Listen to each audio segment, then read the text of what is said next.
with any project and any film at any level, even, you know, the real small budget stuff that we were doing, people seem to think or have this idea in their head that you kind of get your script down, get some actors, get some crew, and, you know, off you go, you're starting on your film.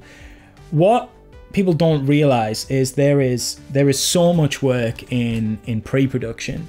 I mean, this folder, this is just storyboards, and this is the thinner of 2 folders. Like, there was so much work we had to put into planning the August Club before we even switched on a camera, because the way film works is every single hour you put into planning probably saves you 10 in shooting and editing. You need to really know what you're doing. But when we were doing August Club, we had to pre-produce from a sort of unique angle.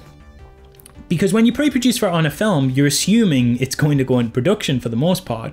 But we couldn't necessarily guarantee that. I couldn't be sure that the Kickstarter was going to come off for a start.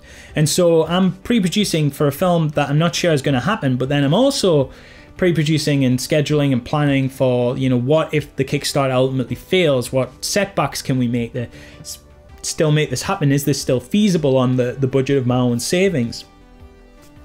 And what we also had to plan a lot for was the Kickstarter pitch itself. Making the titles was actually like an incredibly challenging time. I think that Kickstarter pitch, you know, with the conspiracy board and it's moving across and there's all the luminescent paint, that was reshot multiple times before I ended up with anything I was close to happy with. The final thing looked great, and the crazy thing is none of that's even in the film. That was just to pitch the film, not even, you know, like initially the intention was to actually make that the title sequence of the August Club, but come the edit, when you've got that big opening and it's this long drawn out tense thing where you're moving closer and closer to the vampire, and then there's the payoff of the hand, it felt really weird to then go into the conspiracy board, which in itself is this long dragged out, you know, slider movement and building up tension again, because we'd just had that. It almost felt like the film had 2 title sequences. So the final film just has that simple August Club glowing titles kind of fades into play. But making the titles, you know, I was looking for set designers and things, because this was not something I had experience with.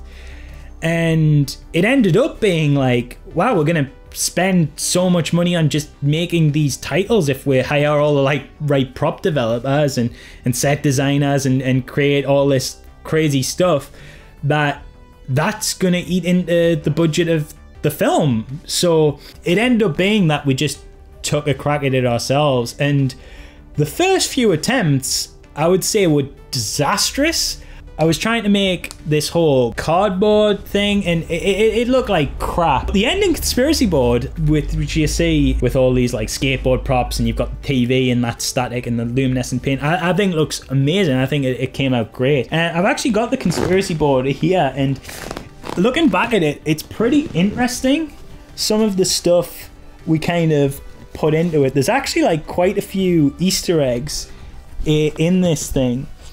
So if you look at this, for example, this image here and that image there, they're actually fake Polaroids. We made these Polaroids by sort of cutting out images and then laminating them and tricking some sticky back photo stuff. It's quite like effective look once it's kind of on camera. But there's actually there's actually 3 images. There's this image, and this image. And these are all Polaroids from my previous films. I just took screenshots from movies I'd already made, you know, back in college and stuff. So this is from my absolutely horrendous first college film, The Last Hallway. This is from a film called Faceless, which was actually alright, and I would have put on the DVD extras here, but I was an idiot uni student and put copyrighted soundtracks on it, so I can't. And that was from Take 31, which was the first film I ever did that won any sort of festival recognition. When it was only like it got nominated for a small little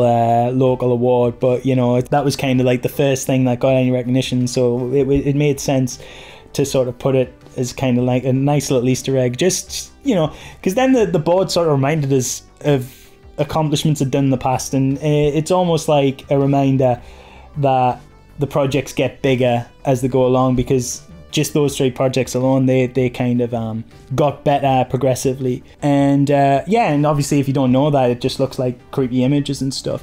We got some mad shit on this thing. So there was this story here. I went into just a local store that sold newspapers, and I was going to buy a bunch of like crappy magazines and newspapers and cut out all this like blackmail kind of stuff, snipping out different fonts here and there and make like a message to kind of fill this space.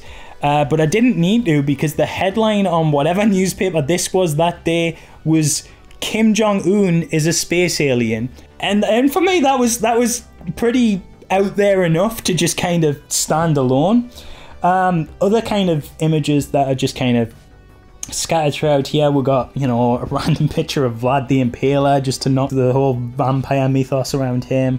We got a bunch of like images from just a sci-fi book that I bought that we cut out and then we doodle all over them, like as if the kids had done it. There's Christopher Lee there with a big twirly mustache.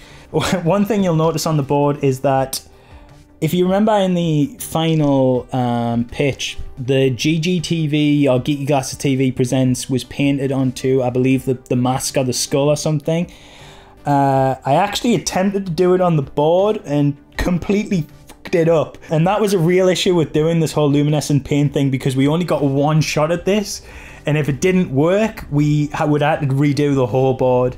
And yeah, I messed it up here. So it actually says like GGTV Presents on the board, except the second E is missing and it kind of becomes illegible towards the end.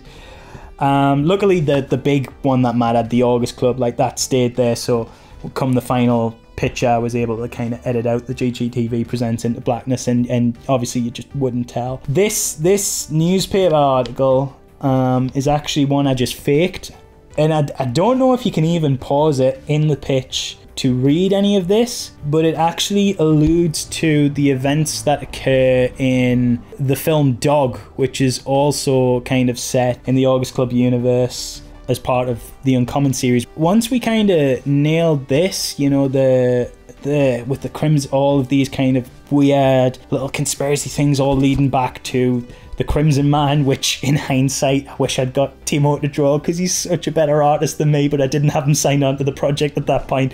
So this is a terrible central image of the Crimson Man, but what can you do? It looks good in the final piece. Once we kind of got this down and it looked good, it kind of really cemented for me that this was like a cool idea that I wanted to explore. Those opening titles were something I would have watched and been like interested in seeing myself, so it was cool to kind of, I guess, get hyped over my own production, and obviously the reception it received was pretty awesome.